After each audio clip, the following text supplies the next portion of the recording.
大家好，我们现在在湖南，今天来到张家界这边看一下张家界的千古情。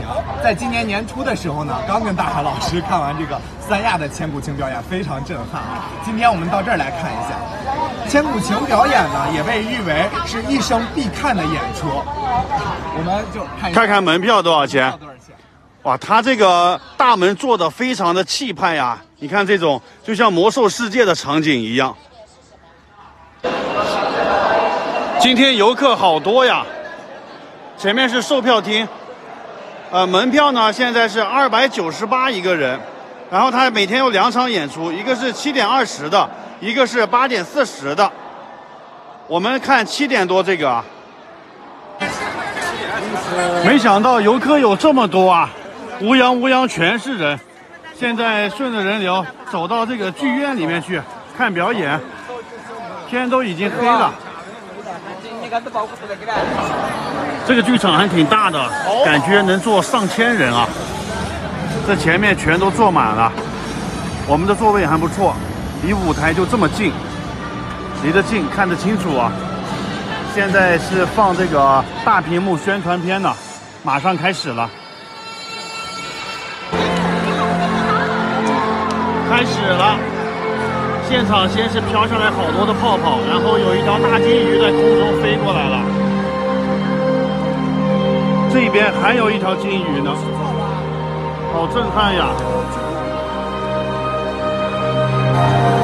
在4亿年前，张家界这一片曾经是一片汪洋大海，这就是模仿这个海洋的环境啊。表演开始了。这个表演分为好几个篇章呢。现在表演的是序幕《沧海桑田》，运用各种高科技手段，呈现出3.8亿年前张家界这个地方沧海桑田的地壳运动啊。整个这个光源让剧场瞬间变成奇幻的海底世界，各种鲸鱼、海马在天空中游弋，就像是海底一样。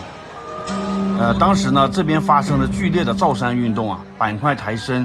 流水侵蚀，使得一根一根的奇峰拔地而起，成就了现在的张家界这种鬼斧神工的美。人类呢，也在这里繁衍生息，创造出了无比灿烂的大庸文明。这是第一个篇章《武林仙境》，主要表演的就是东晋大诗人陶渊明笔下的《桃花源记》，再现了《桃花源记》的场景啊。水之灵，花之艳，人之美，让我们一起走入这片武林仙境，聆听水的清新，寻觅花的芬芳。这其中还掺杂了一段舞蹈和杂技，这现场的舞美也是做得非常的漂亮，有这种世外桃源的感觉。紧接着又跳了一段朝鲜族的传统舞蹈阿里郎。现场的布置也是非常的漂亮。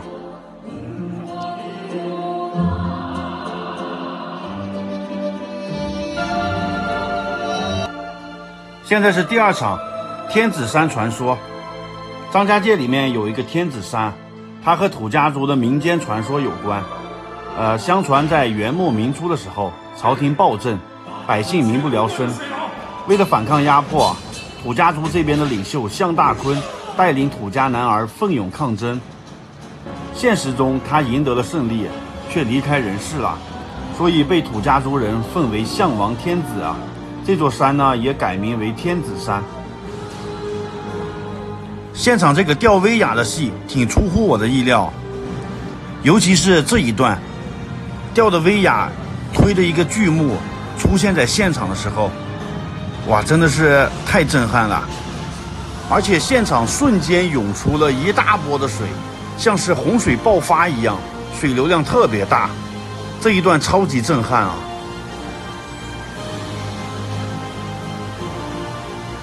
现在表演的是第3幕小城故事，主要是以沈从文的作品《边城》为历史背景，再现了沈从文笔下的湘西小城，让游客感受到湘西最美的诗篇。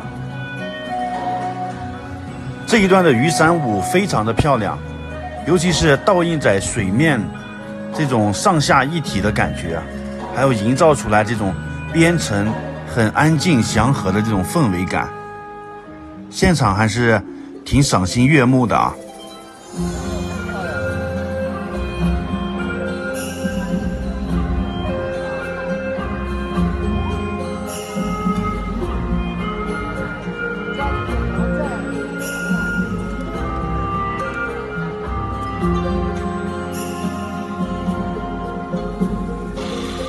你说没四月，我却发个像太阳。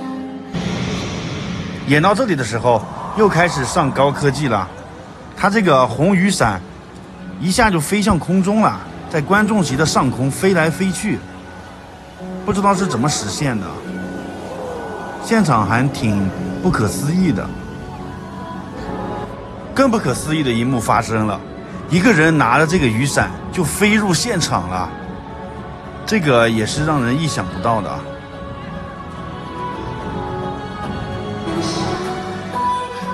现场呢也有一顶红色的轿子在天上飞来飞去，这个画面还有一点诡异呢。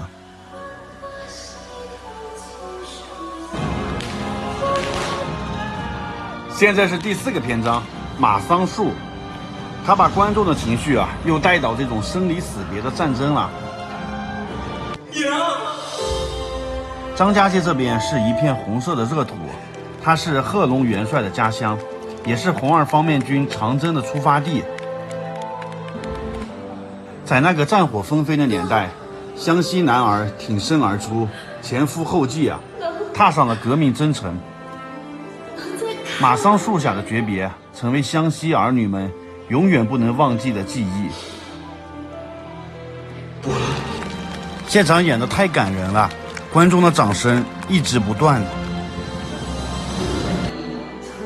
最后一个惊喜来了，数万个这种小旗子从天而降，排山倒海的过来，把现场气氛推向高潮了。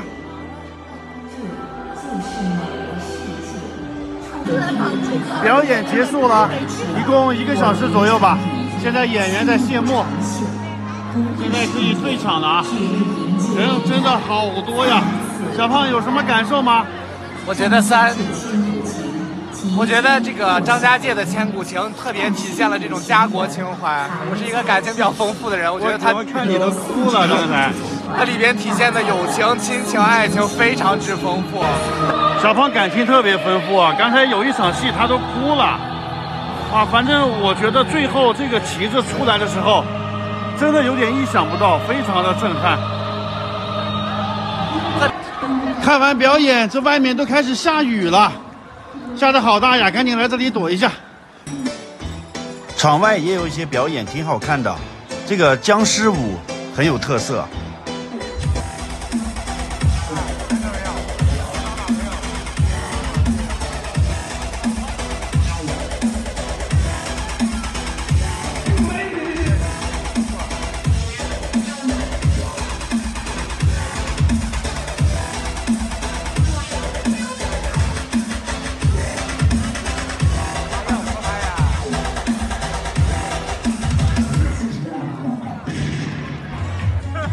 最后，僵尸和美女一起热舞，在舞蹈中结束今天的节目了。